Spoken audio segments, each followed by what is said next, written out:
So it's very hard sometimes when kids are telling what they've experienced. How do we figure out what's abuse that actually occurred from abuse that didn't occur? So true report, false report. And some children never disclose. They don't give us the information we need so that we can help protect them, or they disclose in ways that where their credibility as a reporter is in question. So I wanted to start with something historical, which is the child sexual abuse accommodation syndrome.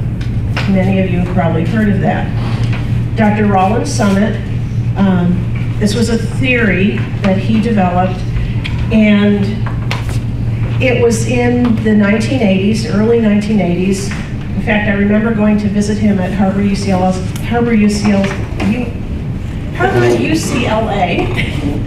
Medical Center.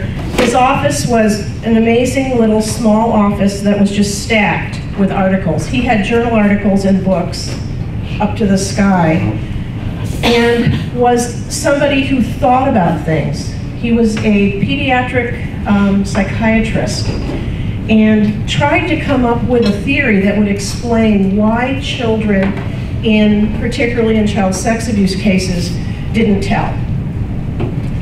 And he developed a theory that was based on children keeping the silence, keeping the secret within the family for a number of complex dynamics, often family dynamics, that they felt helpless, they felt entrapped, and that they just accommodated to the abuse as part of their normal daily life and as part of their reality. And that their disclosures when they came were often very unconvincing, in part because they were so delayed, and in part because they were fragmented, inconsistent, and that sometimes in his mind, his thinking and his experience, these kids would often retract, take it back, and then make the allegation again. Well, Roland, this was a theory, this was something clinical that Dr. Summit was trying to make sense of the experience of kids. It was never intended to be a way to diagnose sexual abuse, but unfortunately this was the era. 1984 was the McMartin trial, the McMartin trial here in LA County, the preschool sex abuse cases, many of those also nationally. And it began to be used in court by prosecution and defense as a way of either proving or disproving that a child had been sexually abused or not. And that was never its intention. And it wasn't research-based. It was just a way to try to understand what was going on with children and to understand their disclosures. And later on, Dr. Summit came back and said, it was really unfortunate that I used the word syndrome, because the way that worked was in the early 60s, Dr. Henry Kemp had developed and published the battered child syndrome, which gave medical professionals a way to diagnose and to look at physical child abuse. And so when the child sex abuse accommodation syndrome was published, people thought it was the parallel to the battered child syndrome and a way of diagnosing child sexual abuse, which of course it was not.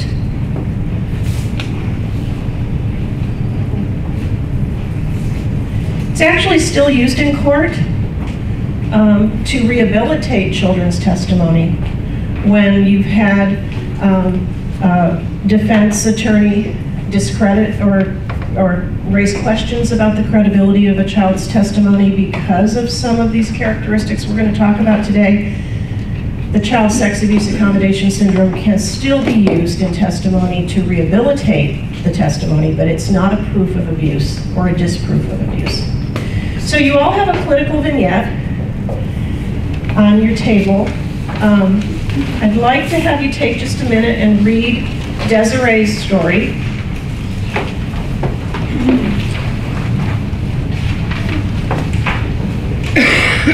And we're going to talk about this together.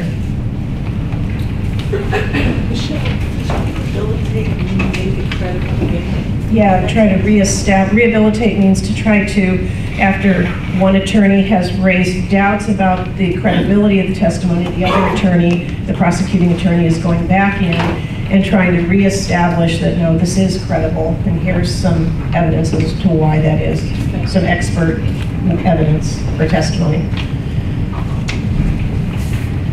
Any attorney?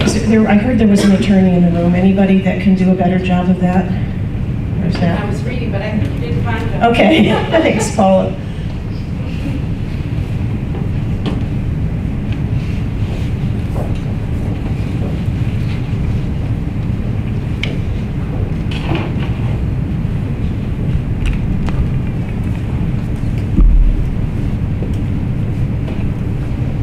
Absolutely, he's gone. He's fled to Mexico.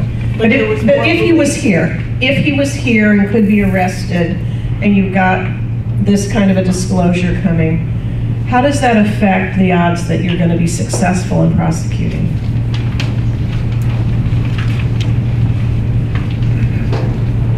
It's going to be very difficult. It's going to be very difficult. Absolutely. Any other thoughts or comments about Desiree? Any thoughts about what's going on within her family that you as a social worker or mental health professional might need to consider? Julie? I like that at least her mom believed her, because sometimes no one really believes them, or maybe they believe them but they don't want to do anything about it, so at least she had the support of her mom. Her mom believed her and their support. And also in the second incident, her mom and mom's boyfriend, who is really to her like her stepdad, he took action even when she said, he makes me feel creepy. He kicked the guy out, right? So there is protection, there is support and protection coming from the parents. But what else is going on in that dynamic that's affected this disclosure?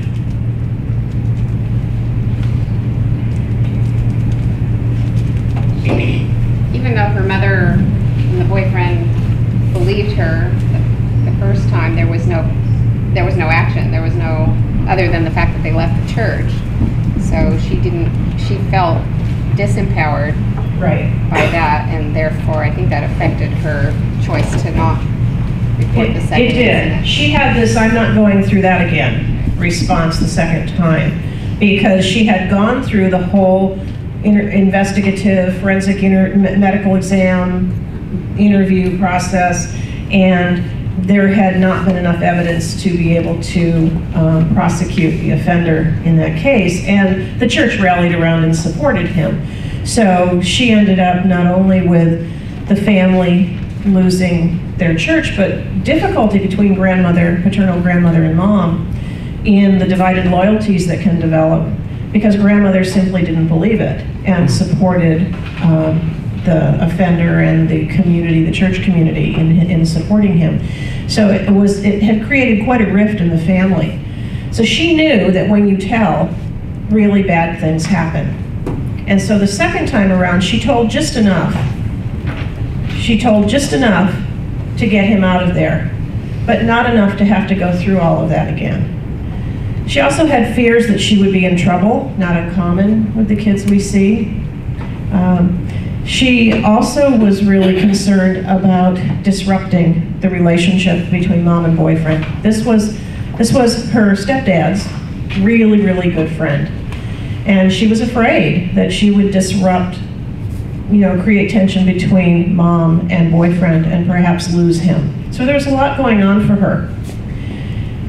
So I wanted to talk about what we know from research. And what we know comes from two different areas. One is retrospective research done with adults who were abused as children. The other area is studies of children now who are going through forensic interviews. Since about the 1990s, we've had really good interview protocols that have developed. So the quality of interviewing of kids has improved. And the research that I'm using does not include any interviewing of children prior to the 1990s.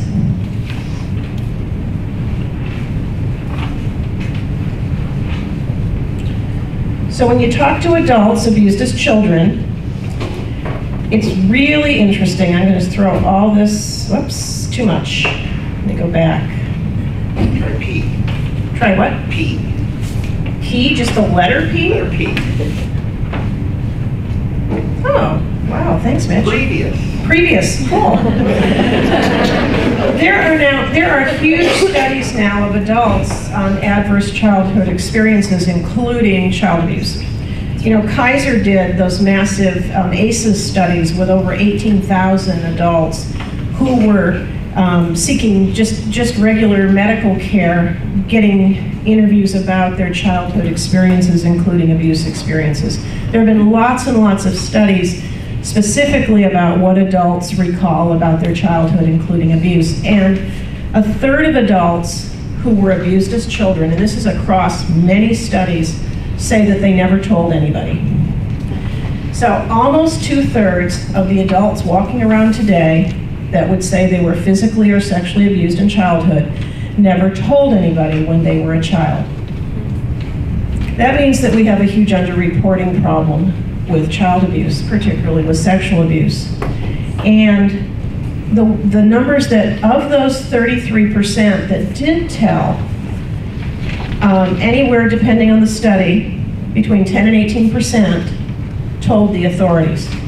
It actually got to Child Protective Services or law enforcement. So again, that's a very small percentage. And what I'm hoping when you look at it is, this is of course adults, so I'm hoping that as our investigative procedures have improved, that the next time, 30 years from now, when they do this retrospective study with adults, that we'll see that those reporting rates are higher. Michelle? Yes. There's a commonly cited ratio saying that 1 in 4 girls and 1 in 6 boys by the age of 18 will have had some kind of unwanted sexual encounter, abuse, right, or molestation. Do you know if that commonly cited statistic is inclusive of 100% of these adults who 2/3 only disclosed after childhood? You know, because the question is that number 1 in 4 and 1 in 6 also an underestimation of what's really going on in terms of the number of sexual abuse? Part of why it's hard for me to answer that, and I'm thinking about David Finkelhor did a lot of that research at University of New Hampshire that we base those stats on, and a fair amount of that research gets done with college students. College students are in studies asking about their childhood experiences. Right. And I think that the problem we have with all those statistics is we don't have great studies with really good representative samples. So I don't know the answer to that. I suspect that it's probably an underreport to some degree, but I don't know. And I don't think it's tied to this, because this is where you've got adults that are saying, yes, this is what happened, and I didn't tell. Now, there's obviously some memory. You can ask, you can say, okay, well, do they remember? Maybe they told somebody, maybe they told a friend. But the number that actually were involved with the authorities is the one that I think it's less than 20%. So that's really of the people that say they told anybody, less than 20% of that number actually had Child Protective Service or law enforcement involvement. So I think that's to me, the concerning statistic.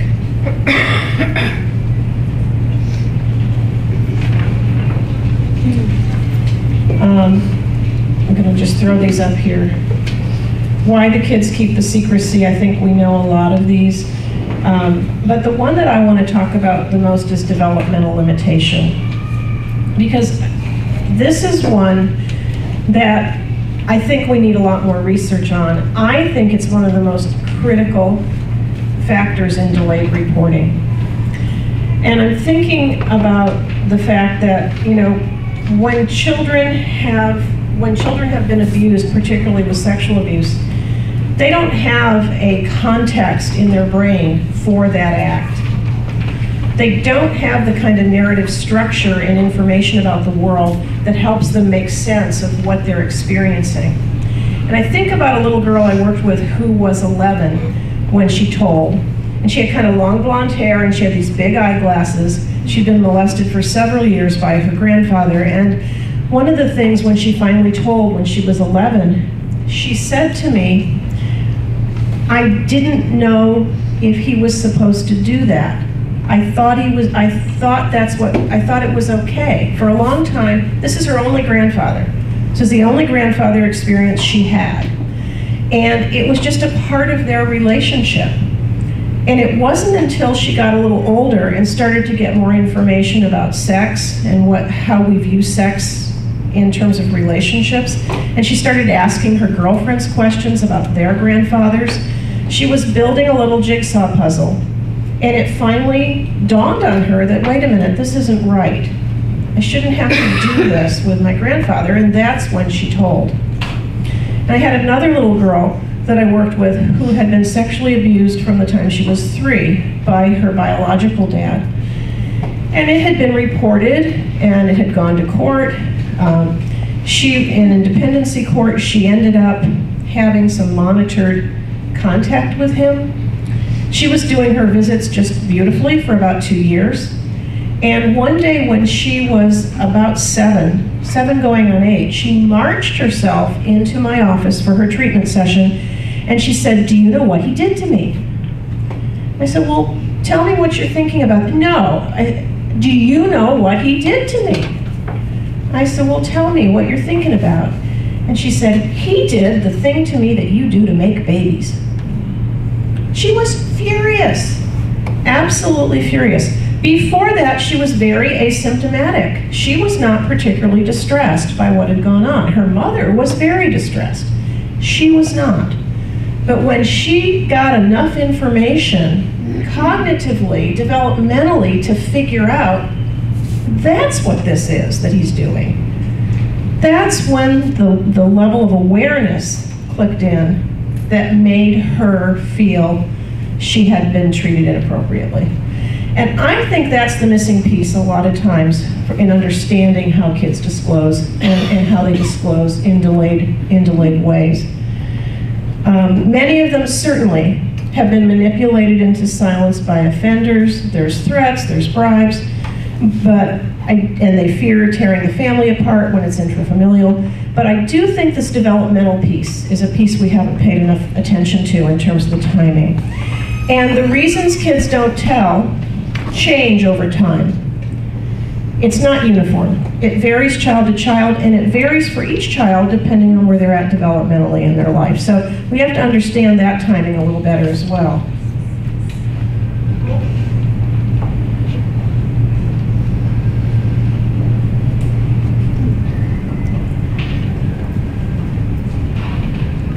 Okay. With young children, disclosure is often accidental. You know, you have a 3 or 4-year-old, they're watching TV, they're jumping on the couch, and they just announce, Uncle Bill touched my pee-pee.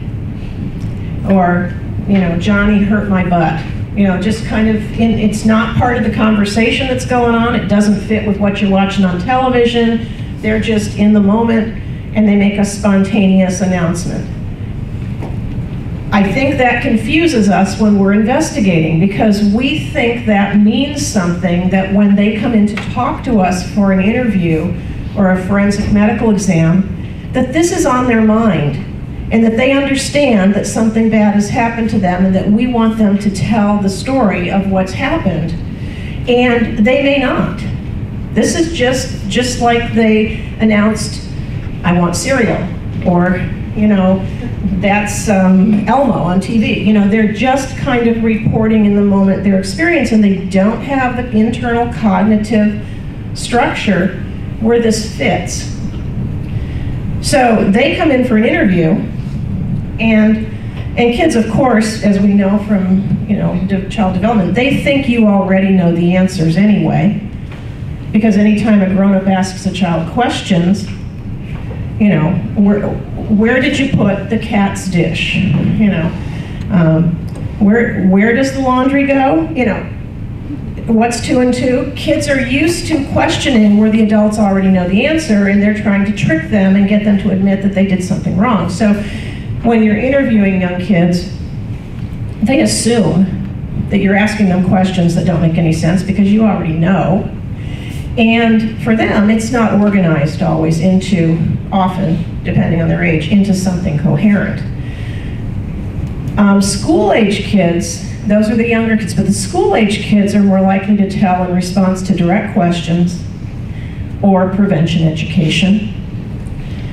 And as I said, developmentally between 7 and 11, they tell as they gradually start to understand their experience. And children often tell to protect others. It's not unusual for a child to come forward and say, he was starting to mess with my little sister, and I didn't want him to do it to her too. That kind of disclosure to protect.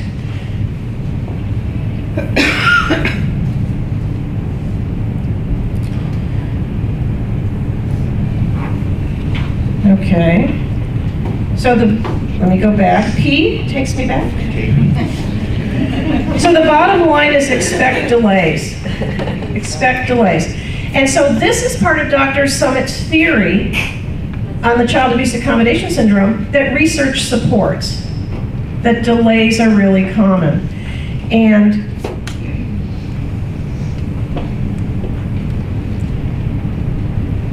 I'll skip that. And when you study the kids that are undergoing investigation for abuse, this is also supported. If you take the kids who are have the strongest cases, because they're the kids where the abuse is going to be prosecuted. So this is where the evidence is the best.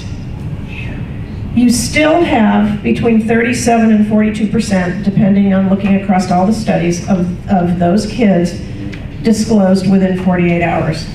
The rest of them, various lengths of times, 6 to 12 months, not uncommon, in these cases that have been evaluated as potentially successful for prosecution. Other studies that include all the kids where reports come forth, 75% didn't disclose within a year. And John Briere and Diana Elliott's study, they found some of them, it was 5 years, 18% I think 5 years. So what that says is we know that some kids never disclose. Delayed disclosure is common. It's much more likely when the abuse is within the family or when it's ongoing. So if a child gets abused by a total stranger and it's one of those one-time events, they're more likely to tell and to tell quickly than if it's by a trusted family member, which I think makes sense. The research also tells us that warm, empathetic interviewing gets more accurate information than cold and detached interview styles with kids. You know, some people think you have to be very detached, very cool, very serious, impress upon the child how serious this is. You're much less likely to get information, you're much less likely to get accurate information. And disclosures are almost always suppressed if the offender is in close proximity to the child when you're doing the interview. So the challenge I see all the time is, you know, a child will come in and disclose abuse, and somebody goes out to the house and interviews the child, and they may take the child, you know, off to a different room or something, but the parent or relative or whoever is accused is still sometimes there in the building, in the home. You're going to have much lower rates of disclosure. Because the child, again, it's that whole context thing. You might know, as a social worker, that you have the ability to take the child out of the home. If they disclose something to you, you can take steps to protect them. The child doesn't know that. The child's not sitting there thinking, if I say what happened, then I'm going to be someplace safe where this isn't going to happen. The child doesn't have that frame of reference that you have. And what they're thinking is, they're going to, my stepdad's going to be mad at me, or I'm going to get the belt, or my mom's going to cry, or whatever. They're going to be less likely to disclose if they're interviewed where the abuse happened.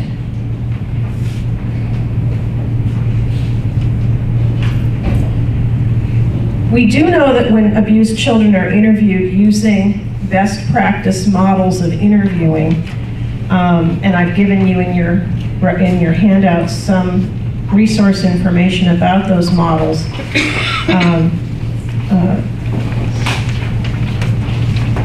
On page 4. They usually will tell, but not always. And what I mean by usually is about 65 to 67% of the time. You still have a group of children that are not going to tell, even under the best interview circumstances. And the kind of interviews that use open-ended questions that are less leading, that's the best approach to accurate disclosure. And what those methods usually do, they include what we call narrative instructions. So you're really giving the child a lot of setting up and framing of what you're going to do in the interview. You're teaching them things like the fact that you're an ignorant interviewer, that you don't know the answers to the questions. And you practice with them with things like, you know, what's my dog's name? If I ask you what's my dog's name, what would you say? And the child doesn't know if I have a dog or not. But if you say, well, what's your dog's name? The child would know the answer to that. You talk to them about, if you don't understand something, it's okay to tell me you don't understand. What's your gender? Most kids aren't going to know. Are you a boy or a girl? They know. So you practice with them and in the instructions to set up how you're going to do this. And then you do what's called narrative practice. And those of you that have been through some of this training, you know that you practice, you have to teach kids how to tell a story. You know, and you'll do something like, tell me about your last birthday as much as you can remember from beginning, middle to end. Tell me everything you can remember about your birthday. Or it might be a holiday, Christmas, Hanukkah, a trip to Disneyland, whatever you're going to use. And you give the child a chance to practice telling a story. And you learn from that the kind of language the child uses developmentally, how they tell a story, how they organize information. And that open-ended kind of questioning, they have found with younger kids, it gets you twice as much accurate information. With older kids, it gets you something like 4 times as much accurate information. And you do that before you say the question. You know, you told your mom something about Sam. Tell me everything about that that you can remember from beginning to middle to end. And you let them tell in their own words. The problem with, you know, all of us in this field, we're worried about that, almost 60, somebody do the math for me really quick. If about 67% are going to disclose, what's that other percentage? 33, see? Math was not my thing. So we're all worried about that 33%, particularly if we've got good reason to be concerned about their safety. So there's this natural tendency to want to do more focused questions, to want to do questions that have yes/no answers, to want to do either or. Were you inside or were you outside? You know, what's the problem with those kind of questions? Inside, outside. Were the clothes on or off? They could be half on and half off. And during sexual activity, clothes are frequently partially on, partially off. They also are, there's a bias toward, when you do a forced choice, there's a bias toward the second item.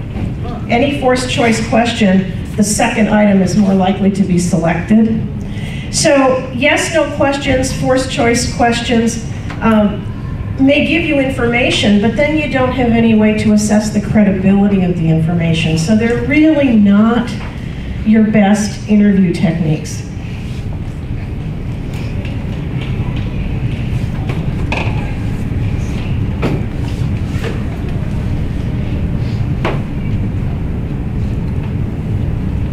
I've talked a lot today about the developmental characteristics of the child, and I want to give you an example.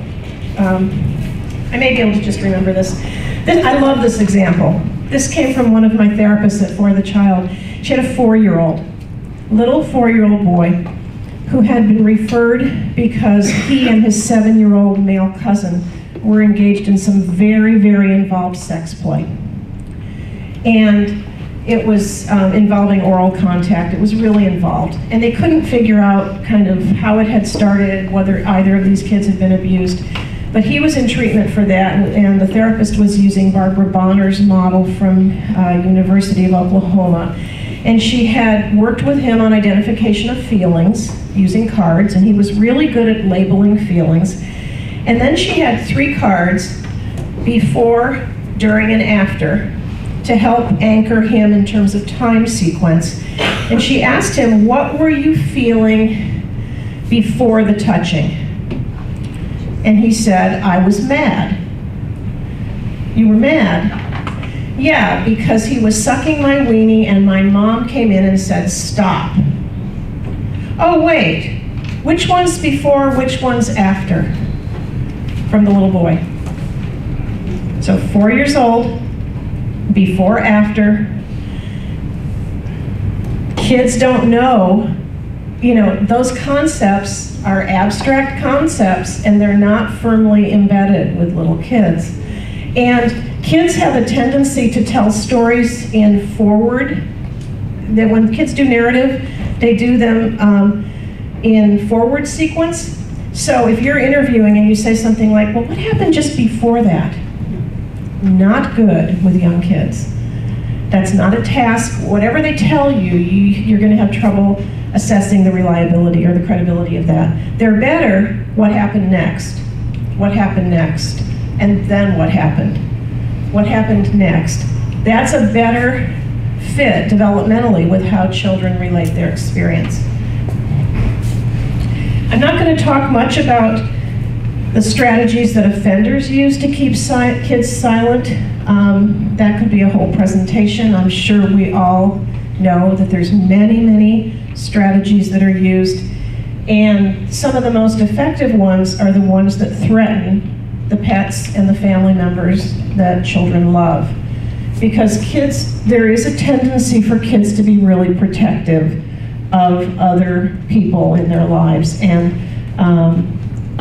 often more concerned about the safety of others than of themselves. So you threaten their mom, that's huge for a child. That's going to be more effective than threatening the child. I think we've talked about most of this. Young kids are most likely, when they tell, to tell their primary caregiver, but they don't always understand the meaning of what they're telling. For more information on the kind of interviewing that I'm talking about, I know that most of us in this room don't do forensic interviewing. Probably only a small number. But if you interview children at all about abuse in any context, I think it's important to have some training on these basic principles of how you interview children, particularly younger children. And Tom Lyon has a wonderful training on this topic that's available on the internet that there's reference to at the end of my handout. And I would encourage anybody that's doing interviewing with kids to go through his training. There are other good trainings as well, but I particularly like his because he has he's boiled it down to about a 10-step method for interviewing. And he's integrated all the research on how to get credible information from kids. Older kids are interesting. They're more likely to disclose on purpose. They will often disclose when asked directly. They're judged to be more credible in the court system by law enforcement. And I love this one. Teenagers, who do they tell? Not usually their parents, right? It's usually a friend. They tell their best friend. The best friend goes and tells her mother, or usually her mother, and that mother has to call the other mother because it's not, that's just how teenagers tend to do it. They're going to tell their peer group before they're going to tell the adults because it's none of the grown-ups' business, right?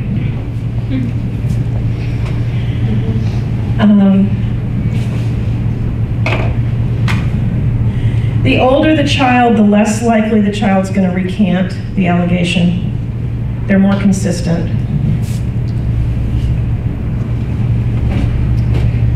Recanting.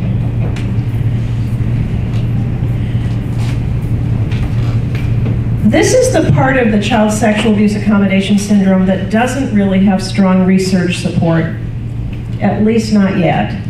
And I don't know if it ever will. Because if you think about kids who tell that they've been abused and then they take it back, and as you can imagine for law enforcement, what does that do? What does that do for law enforcement when a child discloses abuse and then they take it back? It makes it difficult to go forward with prosecution because then they're inconsistent story. Yeah. It brings into question credibility. Yeah, the credibility just, you just go, oh no. I mean, my heart sinks, so I go, oh. It makes it completely harder. Some of what we don't know about this is because we have methodological limitations in our research. In order to understand whether it's a true or false allegation, you've got to have confirmed samples of sexually abused kids to do the research on. You've got to know that it happened to know that when an allegation is retracted, that it's a false retraction. So it's very difficult to get confirmed enough sample size with confirmed abuse that we can all agree has confirmation. So they do these studies with kids that have sexually transmitted diseases. They do these studies with kids where there's corroborating evidence of other types, or where offenders have confessed. There's some difficulty with offender confession because sometimes offender confessions are not always reliable either. But the thing I want to draw your attention to is the recanting children is really a small percentage.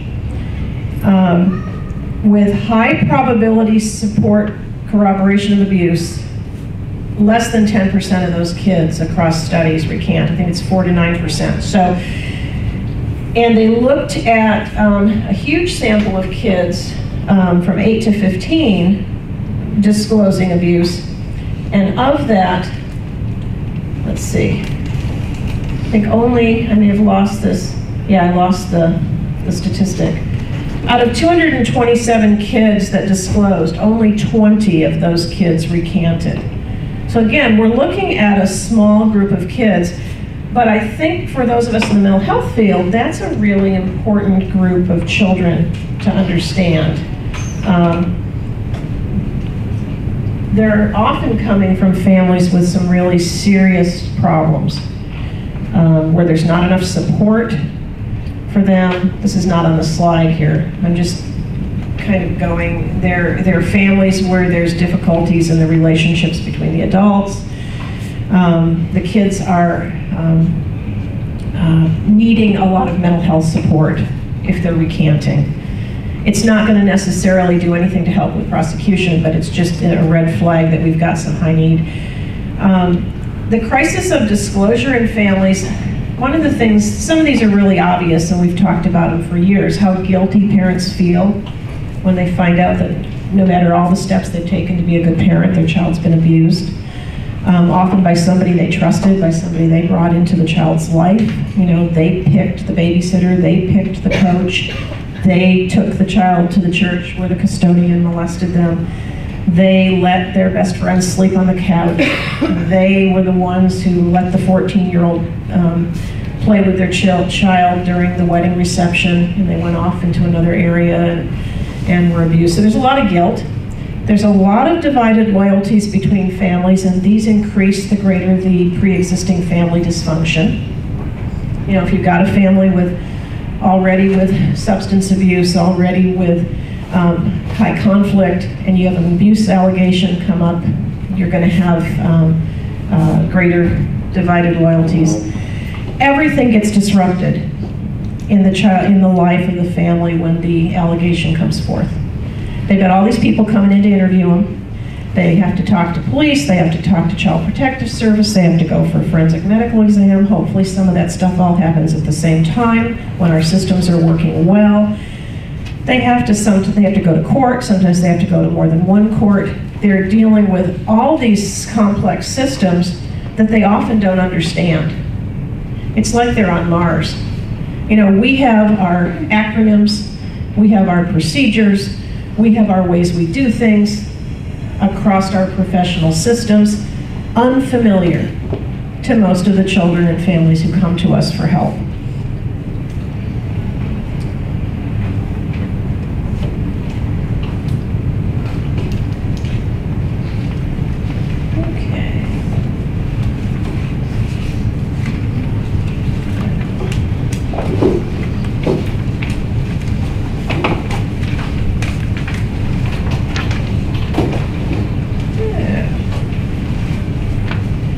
Threats of retaliation, I think we sometimes don't take those seriously enough. And they don't always look like what we think they look like. They can be very low level, but almost like a bullying. And I think about this sometimes in our situations where the person being accused is the apartment manager, or a family member of the apartment manager, or somebody who lives in the complex. And some of the stuff that's done to intimidate the victim and the victim's family is really low-level stuff. You know, their car gets keyed. Jenny, can you off the top of your head think of any we've had recently? We had a case where the landlord was raping the 14-year-old child, and he would give them, the mom was low income, so he would give them a cut on their rent. So he started threatening to evict them. Okay, so landlord is sexually abusing the 14-year-old, and then when it's reported, he's going to take back the discount they've been getting on their rent, so they're going to risk losing where they're living. All kinds of things that they don't rise to the level of what you think of as a threat of bodily harm, but it's that low-level harassment to try to dissuade the family from from cooperating with the investigation and the law enforcement folks. And that's where our victim witness services are so helpful sometimes with relocation funds and helping the family with getting out of the living situation where they're in close contact with the alleged offender or the offender's family. When kids recant, I think about it as this big undo button. You know, especially the younger the child, and the more likely they have magical thinking. They've told this, they've put this out there, and they really don't like what happened. So they're going to just undo. They're going to take it back and make it go away because I've had enough of this. And I think that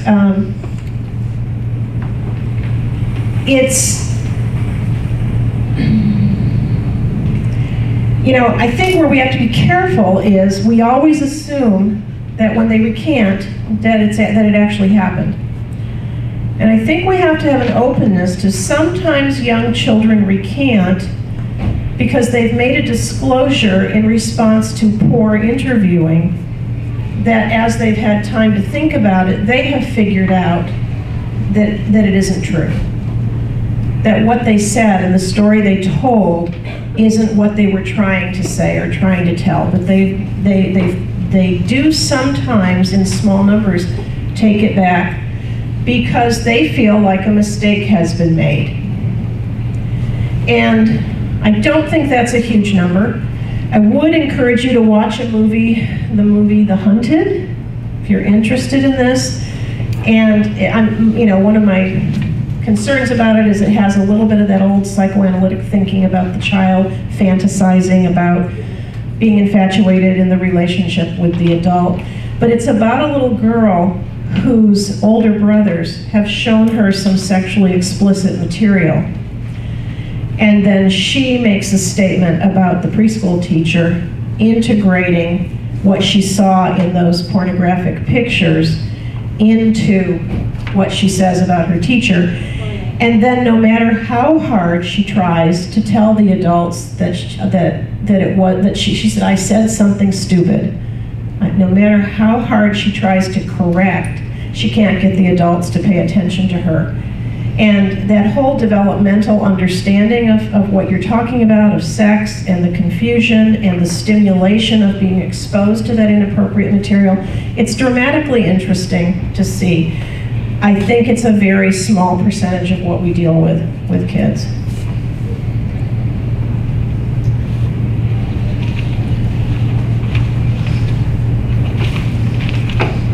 That's Long Beach, huh? And this is, recognize this? Our new Long Beach court.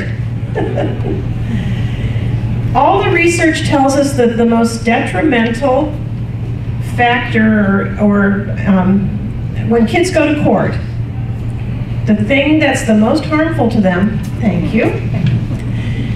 See, I'm trying to read it. Read my nose. Is the greater number of people they have to be interviewed by. The more people they're interviewed by, the worse the experience for them. And most of our kids who go to court for prosecution of child abuse cases have had 10 different adults interview them before it gets to trial. On average, 10. So anything we can do to minimize the number of repeated interviews and to do vertical prosecution models or something where one person stays with that child, the better the outcomes for these kids. And that was the finding when you looked at things like maternal support, severity of the abuse, severity of the crime. All those other factors washed out the most important factor for detrimental impact on the child of going through the court process was the more people they had to tell their story to. And I think we need to pay attention to that because I think our system is so much better than it used to be. I think there's so many things I'm saying today that many of you have integrated into your practice, and this is routine for you. But we still see situations where I still see people go in to talk to kids with no time spent building rapport, no time doing any narrative practice on non-threatening topics to see how the children communicate about non-threatening topics. They just jump right in and start to talk to them about abuse experiences, and then they wonder why the child is shy and reluctant and not talking and, unresponsive to them. The kids that we work with who have done the best in court have been the kids that have had amazing relationships with the prosecutor. The person prosecuting the case has spent the time to get to know the child, and the child feels trusting and safe with that person. And they have really taken that seriously. And I think it makes all the difference if the child feels safe with the person that's handling their case in court. So I love this little, I don't know if you can tell the picture, they've got a model court, a play therapy court. I want that. That is so cool. We know that it's important to help the child become familiar with the courtroom, where people are going to sit, where they're going to sit, who to look at. And I want to read you, we've talked a lot about the narrative practice. That narrative practice is really important to do with a child in front of a jury to the degree that you can, in front of a judge or in front of a jury, so that they can experience the child in a more natural way, talking to get a sense of the child's language and how the child tells their story. I read transcripts all the time that are so unfortunate because you've got an abused child, and the nature of the adult questioning gets down to this, whether we intend or not, to the kind of questioning where the child's not telling their own story in their own words, and it feels coached or rehearsed. It doesn't feel natural, and it doesn't have the impact. So I wanted to read you one of our kids that went to court. I'll read you she wrote about, I'm not going to read you the whole thing, but it's called My Day in Court, and it's her story about court that she did with her therapist. When they opened the door to the courtroom, I saw the perpetrator's head, and I began to panic. My family was with me in the hallway. I felt nervous, I was scared and I started to cry. This is a 10-year-old. My therapist found us. She started talking to me about the ways I could calm myself down. We took deep breaths. She reminded me of the bracelet we had made to remind me of safety. She brought my special blue shiny rock that reminded me to be calm like the ocean. I stopped crying, but I was still nervous. The detective, the police, and my attorney all told me I would be safe. Everyone got in their places inside the court, and then they came to get me. I walked in. They let me keep my special calm rock in my hand, and they let my therapist sit quietly in a chair next to me. They asked me simple questions. I love this.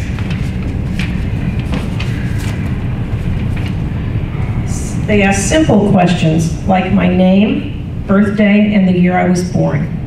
I answered them, but I was shaking. No one could see me. My therapist took really big breaths to remind me to breathe. I did. The judge was nice. He said I could ask him questions if I didn't understand something. He asked me to raise my hand and swear to the truth. I did it. My attorney asked me if the person who did everything I was testifying to was in the courtroom. Now, developmentally, that would work with a 10-year-old. That's not a phrasing that would work with a younger child. They would just look at you. I remember looking to where he was sitting and thinking he had gray hair now and he couldn't look at me. I pointed at him. I answered all the questions my attorney asked. She was nice. See the theme, nice is really important.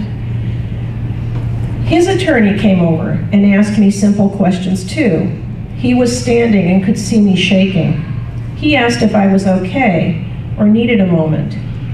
I said I was okay. I was only facing him and my therapist. I moved my body so I would not see the perpetrator. I also did not look at my mom because I was focusing.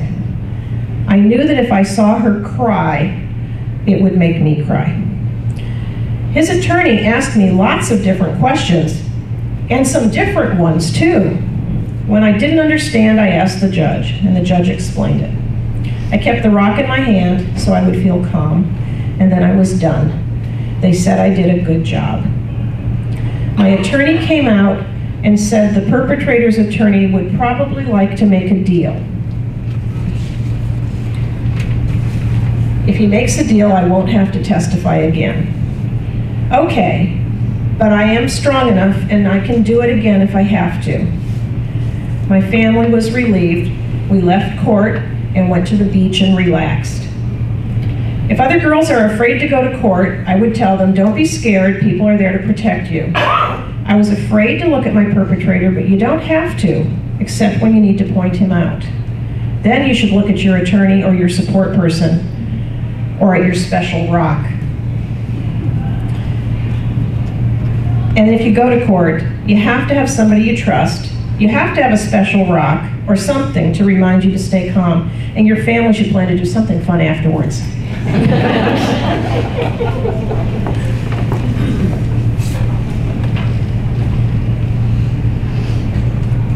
I think we're running out of time. I think it's 9:30. So you have what? 9:25? It is 9:30. It's about 9:30. So any final? I'm going to end it right there because I think that's a good place to stop. You've got anything I didn't cover or get to is in your handout that I had intended to talk about. Any questions or comments or feedback? Excellent presentation. Oh, thank you. I didn't know anything about child sexual abuse accommodation syndrome, and I feel kind of ignorant about that because that's where I should.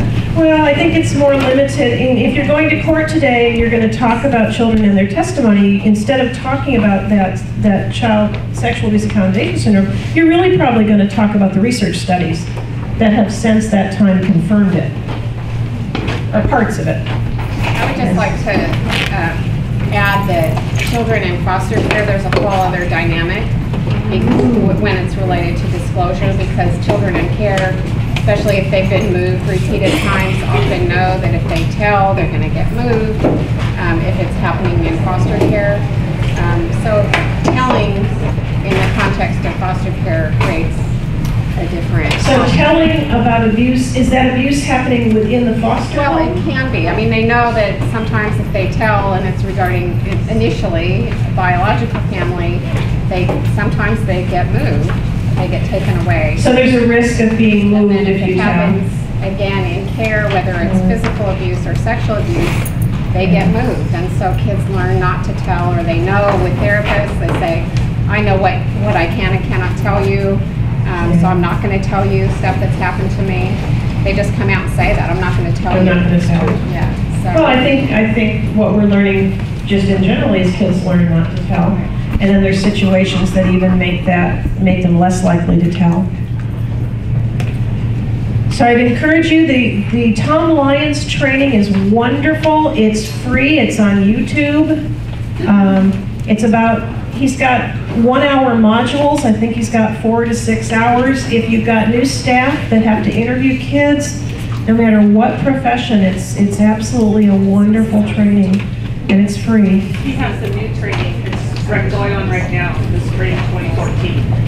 So if you go to the Midwest Regional MRCA, it's actually the last page of your handout, I think, has it. The Midwest Regional, So the fall of 2013 trainings are free on YouTube. I don't know, are the new ones also free on YouTube? Well, then, on the website, handouts and everything. yeah. He's a great trainer. I think you would all benefit. He's very clear and very easy to understand, and has great examples. I've stolen some examples from him today, so I would like to see all of you. Yeah, thank you. Thank you.